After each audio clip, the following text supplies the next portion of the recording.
Berhenti, jangan skip, dengarkan baik-baik. Jika kamu melihat judul ini sekarang, itu bukan kebetulan. Ini adalah peringatan keras yang tidak akan muncul dua kali. Banyak yang sudah menutup mata, menertawakan, bahkan mengabaikannya. Tapi mereka tidak sadar, hitungan mundur sudah dimulai. Bayangkan satu hal, bukan 1 jam, bukan 1 menit. Hanya 99 detik. Dan dalam 99 detik itu, sesuatu yang besar, sesuatu yang mengubah segalanya, sedang bergerak mendekat. Bukan rumor, bukan cerita fiksi, tapi tanda-tanda yang hanya bisa dirasakan oleh mereka yang masih punya kepekaan batin. Mungkin kamu bertanya, apa hubungannya dengan aku? Justru itu pertanyaannya, karena orang yang tidak terhubung, tidak akan bertanya. Mereka akan scroll, tertawa, lalu lupa. Tapi kamu masih di sini, masih membaca, dan itu saja sudah cukup menjadi tanda awal. Beberapa hari terakhir, apakah kamu merasa gelisah tanpa sebab? Merasa hidup seperti berhenti di satu titik, tapi waktu terus berjalan. Merasa ada sesuatu yang salah, tapi kamu tak bisa menjelaskannya. Jika iya, dengarkan ini baik-baik, itu bukan kelelahan biasa. Itu adalah panggilan. Tragedi besar tidak selalu datang dengan suara ledakan. Kadang ia datang dalam bentuk diam yang menyesakkan. Kehilangan arah, hilangnya makna, dan runtuhnya keyakinan tanpa disadari.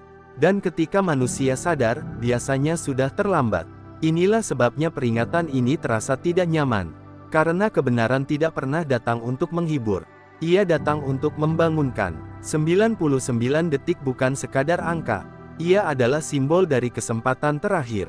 Kesempatan untuk membuka mata sebelum semuanya berubah. Kesempatan untuk memilih, tetap menjadi penonton yang panik, atau menjadi jiwa yang sadar dan bertahan. Banyak orang akan menolak pesan ini. Mereka akan berkata, "Ah, ini cuma dramatis." Padahal, setiap tragedi besar dalam sejarah selalu diawali dengan satu kalimat yang sama. Tidak mungkin terjadi.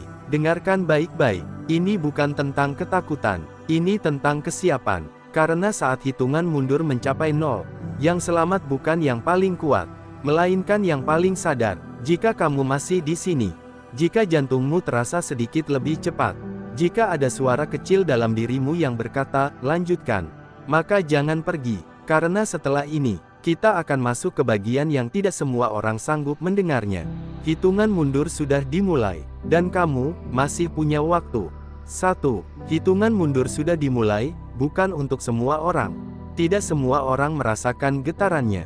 Saat waktu dipersempit menjadi 99 detik, hanya mereka yang peka yang akan sadar bahwa ini bukan sekadar angka, tapi fase penentuan. 2. Tanda awal, kegelisahan tanpa sebab yang jelas. Jiwa terpilih sering merasakan resah, gelisah, atau hampa tiba-tiba. Bukan karena masalah hidup, tapi karena sesuatu sedang mendekat. 3. Peringatan ini diabaikan oleh banyak orang. Sebagian besar akan menertawakan, menunda, atau menyepelekan. Namun sejarah selalu mencatat, tragedi besar selalu didahului peringatan kecil. 4. Ujian terberat datang tepat sebelum perubahan. Saat waktu hampir habis, tekanan justru meningkat. Ini bukan hukuman, melainkan penyaringan terakhir bagi jiwa yang akan melangkah lebih jauh. 5. Yang hilang bukan dunia, tapi kesadaran. Tragedi terbesar bukan kehancuran fisik, melainkan ketika manusia kehilangan arah, nurani, dan kepekaan terhadap kebenaran. 6. 99 detik adalah simbol kesempatan terakhir. Bukan soal waktu literal, tapi momen kesadaran. Kesempatan untuk memilih, tetap tertidur atau bangkit dan memahami pesan ini. 7. Jiwa terpilih dipanggil untuk diam, bukan panik. Bukan berteriak, bukan menyalahkan. Justru ketenangan menjadi tanda bahwa seseorang siap menerima tanggung jawab baru. 8. Tragedi tak bisa dihentikan, tapi dampaknya bisa diringankan. Perubahan besar akan terjadi, namun mereka yang sadar lebih awal akan bertahan, beradaptasi, dan membimbing yang lain. 9. Pesan ini tidak akan muncul dua kali. Jika kamu mendengar ini sekarang, itu bukan kebetulan. Panggilan sejati selalu datang sekali, dalam bentuk peringatan. 10. Keputusan ada padamu sebelum hitungan 0. Saat hitungan berakhir, tidak ada ulang waktu.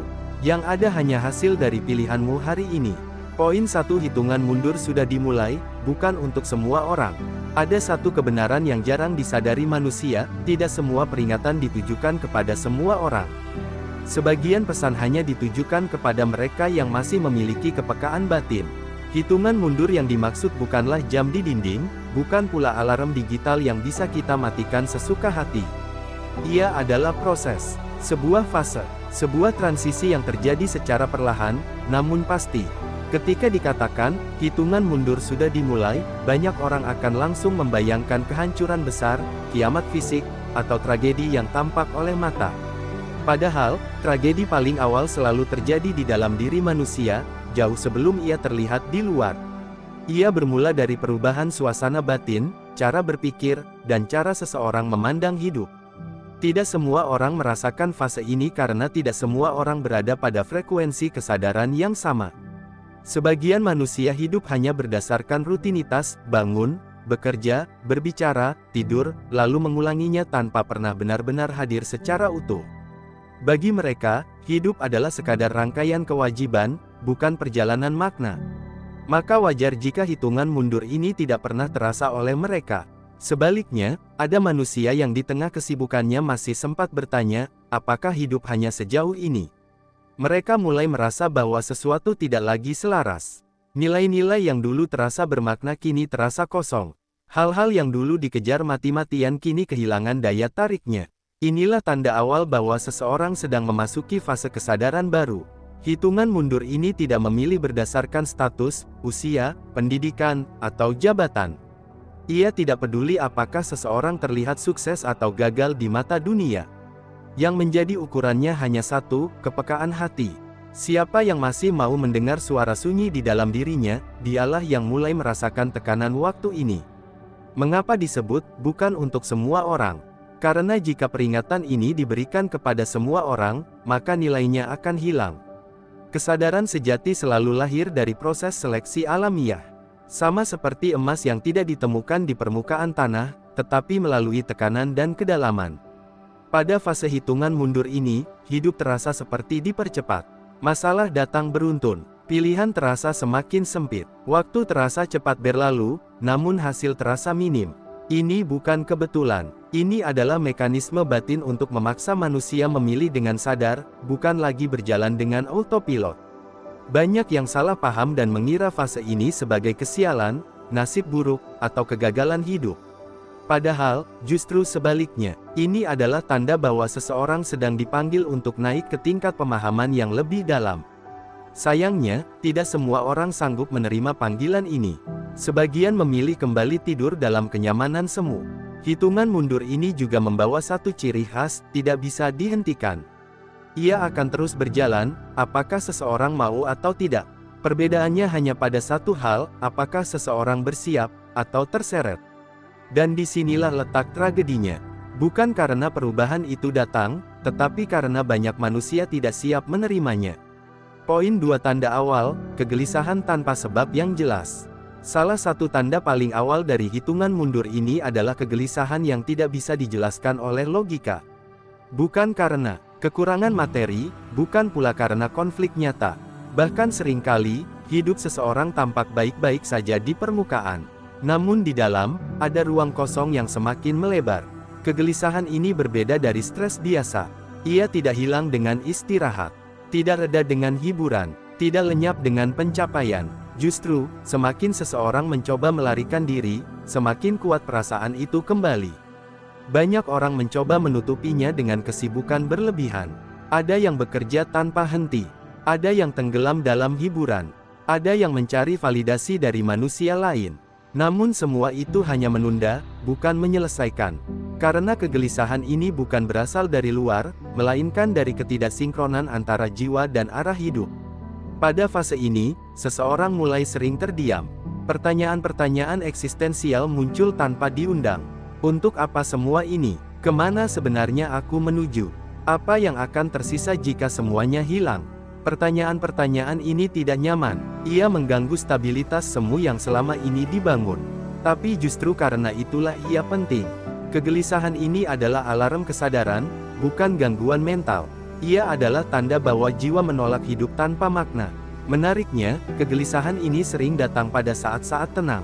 Di malam hari, Dalam kesendirian, ketika suara dunia mereda, dan seseorang tidak lagi bisa bersembunyi dari dirinya sendiri. Di saat itulah suara batin mulai terdengar jelas. Sebagian orang merasa takut dengan perasaan ini dan segera mencari cara untuk membungkamnya. Mereka menyebutnya overthinking, lelah, atau fase biasa. Padahal, disitulah letak kesalahan terbesar. Karena setiap kali kegelisahan ini diabaikan, ia tidak hilang, ia berubah bentuk. Menjadi kehampaan, menjadi apatis, menjadi kehilangan empati. Kegelisahan tanpa sebab ini sebenarnya adalah undangan. Undangan untuk berhenti sejenak dan bertanya dengan jujur, apakah hidup yang sedang dijalani benar-benar selaras dengan nilai batin?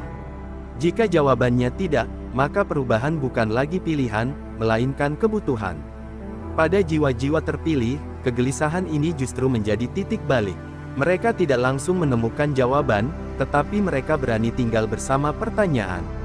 Mereka tidak panik, tidak lari, tidak menutupi. Mereka mendengarkan, dan dari mendengarkan itulah, kesadaran baru lahir. Jika saat ini seseorang merasakan kegelisahan tanpa sebab yang jelas, jangan buru-buru menyimpulkan bahwa ada yang salah dengan dirinya. Bisa jadi, justru ada yang sedang diperbaiki. Karena tidak semua kegelisahan datang untuk menghancurkan. Sebagian datang untuk membangunkan. Poin 3 peringatan ini diabaikan oleh banyak orang. Salah satu pola paling konsisten dalam sejarah manusia adalah ini, peringatan besar hampir selalu diabaikan saat pertama kali muncul. Bukan karena peringatannya tidak jelas, melainkan karena manusia cenderung menolak segala sesuatu yang mengusik rasa aman semu yang sudah mereka bangun. Manusia secara naluriah tidak menyukai perubahan, apalagi perubahan yang menuntut refleksi dan koreksi diri. Ketika sebuah peringatan datang, yang pertama kali tersentuh bukan logika, melainkan ego. Ego yang berkata, aku baik-baik saja. Ego yang meyakinkan diri, ini berlebihan. Ego yang merasa, ini tidak ada hubungannya denganku. Peringatan semacam ini tidak datang dalam bentuk teriakan keras. Ia hadir sebagai bisikan, tanda kecil, kegelisahan halus, atau rasa tidak nyaman yang sulit dijelaskan. Dan justru karena ia tidak dramatis, banyak orang memilih mengabaikannya. Dunia modern telah melatih manusia untuk hanya percaya pada hal-hal yang terlihat, terukur, dan bisa diviralkan. Segala sesuatu yang bersifat batin dianggap tidak penting, bahkan dicurigai. Disinilah letak tragedinya. Bukan karena manusia tidak diberi peringatan, tetapi karena manusia terlalu sibuk untuk mendengarkan. Banyak orang menertawakan pesan-pesan seperti ini. Mereka menyebutnya dramatis, manipulatif, atau sekadar permainan emosi. Padahal, tawa itu seringkali bukan tanda kecerdasan, melainkan mekanisme pertahanan. Menertawakan sesuatu adalah cara termudah untuk tidak perlu memikirkannya. Ada pula yang mengakui adanya kegelisahan, tetapi menundanya. Mereka berkata, nanti saja. Sekarang belum waktunya, aku masih ingin menikmati hidup. Mereka lupa satu hal penting, kesadaran tidak pernah menunggu kesiapan manusia. Ia datang saat waktunya tiba, bukan saat manusia merasa nyaman. Ironisnya, orang-orang yang paling keras menolak peringatan seringkali adalah mereka yang paling rapuh di dalam. Mereka membangun citra kuat di luar, namun menghindari keheningan karena takut bertemu dengan dirinya sendiri. Maka ketika peringatan datang, yang terjadi bukan refleksi, tetapi penolakan. Sejarah berulang karena manusia enggan belajar dari pola batinnya sendiri. Sebelum sebuah peradaban runtuh, selalu ada fase ketika nurani mulai tumpul. Ketika kebiasaan menggantikan kesadaran, ketika rutinitas mengalahkan makna, dan di fase inilah, peringatan seperti ini muncul bukan untuk menakut-nakuti, tetapi untuk memberi kesempatan terakhir. Namun kesempatan tidak menjamin penerimaan. Banyak orang memilih tetap tidur meski alarm berbunyi. Dan saat dampaknya mulai terasa, barulah peringatan itu diingat. Sayangnya, seringkali sudah terlambat untuk menghindari luka yang lebih dalam. Poin 4 ujian terberat datang tepat sebelum perubahan. Ada satu hukum kehidupan yang jarang disadari namun selalu terjadi, ujian terberat hampir selalu muncul tepat sebelum sebuah perubahan besar. Bukan setelahnya, bukan di awal, tetapi di ambang batas saat seseorang hampir melangkah ke fase baru. Fase ini sering disalahartikan sebagai kegagalan. Padahal, ia adalah penyaringan terakhir.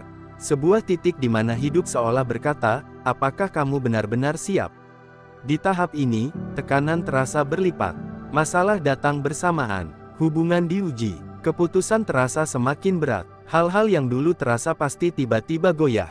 Banyak orang merasa seolah hidup sedang menarik mereka mundur.